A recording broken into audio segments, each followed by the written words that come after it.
కూటమి ఏడాది పాలనకు సంబంధించి మనం ఎప్పుడు అప్డేట్ ఇస్తూనే ఉన్నాము, మాట్లాడుతూనే ఉన్నాము. ఈ వెన్నుపోటు దినం అని చెప్పేసి ఇంకొకళ్ళేమో దసరా, దీపావళి అని చెప్పేసేసి వాళ్ళు ఇలా సెలబ్రేషన్స్ జరుగుతున్నప్పుడు మీరు ఎలా చూస్తారు? పండగంటే దండగ అని ఒక వర్డ్ ఉండేది. ఈ దండగ వాతావరణం కనబడుతున్నప్పుడు ఈ వెన్నుపోట్లు, పోట్లు దాని ఆవశ్యకత అన్న దగ్గర చూసుకుంటే ఫస్ట్ ఆఫ్ ఆల్ అసలు వీళ్ళు వెన్నుపోటు దినం చేయడానికి హక్కు ఉందా లేదా అన్నది వీళ్ళకి ఫస్ట్ ఎక్స్ప్లెనేషన్ ఇస్తే తర్వాత మన అందరి పని సులువు అవుతుందని నాకు ఒక అజంప్షన్ ఉంది. ఓకే. ఎందుకు అంటే కూటమి ఈ తపాల ఛానల్ని ఇట్లన్నిటితోనూ ఓదరగొట్టింది ఏంటంటే 6 బుల్లెట్లు మేము డెలివరీ చేస్తామని. ఆ 6 హామీలకి వీళ్ళు చెప్తున్న ఎక్స్క్యూజ్ ఏంటంటే మాకు దగ్గర ఫైనాన్షియల్ రిసోర్సెస్ లేవు, we are helpless, that's why we are not doing అన్నారు. అది జరగనందుకు, ఎందుకంటే మనం ఏ యుద్ధ ప్రాతిపదిక మీద మనం ప్రభుత్వాలను మార్చాము, ఎక్కడ పాతాళంలోకి దొక్కేసి 11 ఇచ్చి 124 తెచ్చుకున్నాము.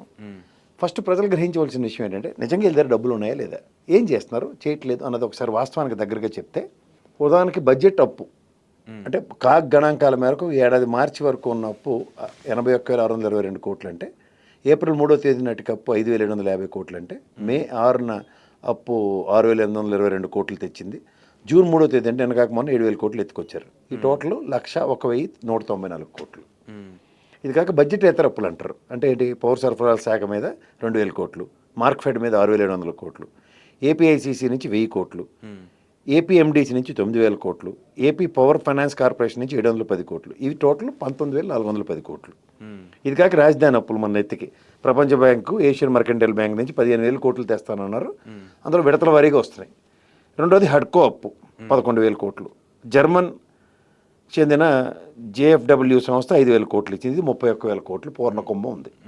ఇది ఎంత కాదన్నా 1,60,000 కోట్లు అప్పు అనుకుంటే ఏడాదికి చేసేసారు. డబ్బులు ఉన్నాయి మన దగ్గర, ఇది ప్రజలు గ్రహించండి. ఫస్ట్ దీనికి వాళ్ళు చెప్పినవి ఏంటంటే, ఒకటేంటి, రైతులకు 20,000 ఇస్తున్నారు, కేంద్ర రాష్ట్ర ప్రభుత్వాలు ఇచ్చింది, ఇవ్వలేదు. రెండోది ఆడపిల్లలకి ఇంట్లోకి చెప్పిన 18,000 రూపాయలు వాళ్ళకి ఇవ్వాలి, అది ఇవ్వలే. రెండోది నిరుద్యోగ భృతి ఇవ్వలేదు. ఉచిత బస్సు దిక్కు లేదు. రెండోది ఇంట్లో ఒక ఆడపిల్ల ఉంటే 15,000, ఎంతమంది ఉంటే అంతమంది, అవేవి ఇవ్వలేదు. ఇవి ఒకవేళ ఖర్చు పెడదామన్నా వాళ్ళకి 1,22,000 కోట్లు కావాలి. ఎన్ని చేయాలన్నా 1,60,000 కోట్లు అప్పులు తెచ్చి 1,22,000 కోట్లు చేయలేదు. పోనీ ఈ రెండు చేయట్లే, పోనీ అమరావతి అన్న ఇలా చిటికేసి అలా కట్టి ఇలా చూపించారా అంటే అబ్బదబ్బ జబ్బ. కంపలు కొట్టడానికి మన డబ్బులు ఎత్తుకెళ్ళిపోయి 39 కోట్లు తగలెట్టారు దానికి. మళ్ళీ నీళ్ళు నిండిపోయి మళ్ళీ నీళ్ళు తోడుతున్నారు. పైపచ్చు ఐకానిక్ టవర్స్ అంటే ఎన్జీ రంగా గారి యూనివర్సిటీ ఇక్కడి నుంచి మన తన్ని తగిలేసేస్తే ఐకానిక్ టవర్స్ అంటే గత విశ్లేషణలో నేను చెప్పాను, చూపించాను కూడా. అలాంటివి కట్టిన ఘనత వైఎస్ఆర్సీపీది. పోనీ ఇండస్ట్రీస్ ఇలా ప్రపంచం తెరబడిపోయివన్నీ వచ్చి వీళ్ళు ఇప్పుడు కొత్తగా చెప్తుంది. నరేంద్ర మోడీ గారికి జనవరిలో ఎలక్షన్ స్కెడ్యూల్లో తిరిగి లేక ఏవైతే 2,50,000 కోట్ల దగ్గర విశాఖ పరిసర ప్రాంతాల్లో ఈ గ్రీన్ ఎనర్జీకి సంబంధించినవన్నీ వస్తాయి అన్నది ఇంకా అవి గ్రౌండ్ శిలాఫలకాలు వేసిన దగ్గరే ఉన్నారు. భూమికి కన్నం తవ్వి దాంట్లో మట్టేసి పూలేసి పూర్ణకుంభం వేసిన దగ్గర.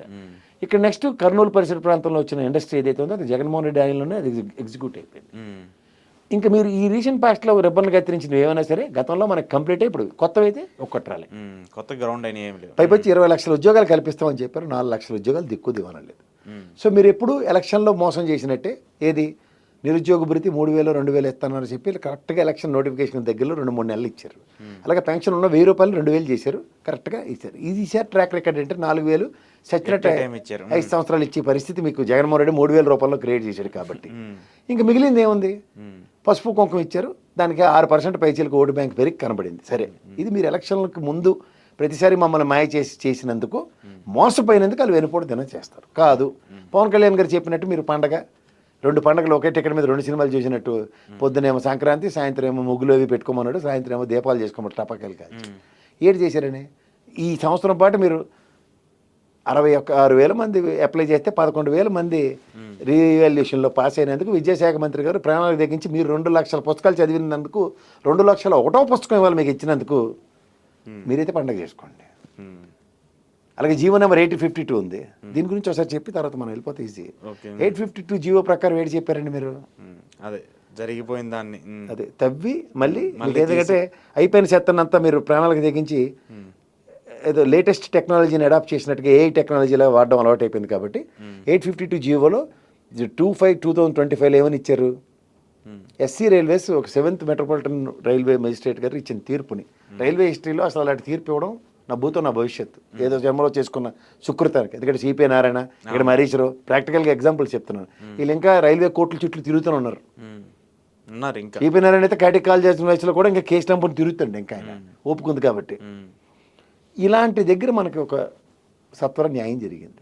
మీరు ఏ ప్రాతిపదిక మీద అండి అది మళ్ళీ కేసు రీఓపెన్ చేస్తారని ఎవరు మీరు పబ్లిక్ ప్రాసిక్యూటర్ గారికి డైరెక్షన్లు ఇచ్చేసి ఎవరెవరికి నోటీసులు ఇచ్చారు దాంట్లో సీనియర్ డివిజనల్ సెక్రటరీ సెక్యూరిటీ కమిషనర్కి, పబ్లిక్ ప్రాసిక్యూటర్ హైకోర్టుకి, అలాగే PS to the minister of హోమ్కి, PS to the principal secretary హోమ్కి ఇచ్చారు, ద లా సెక్రటరీకి డిపార్ట్మెంట్కి ఇచ్చారు.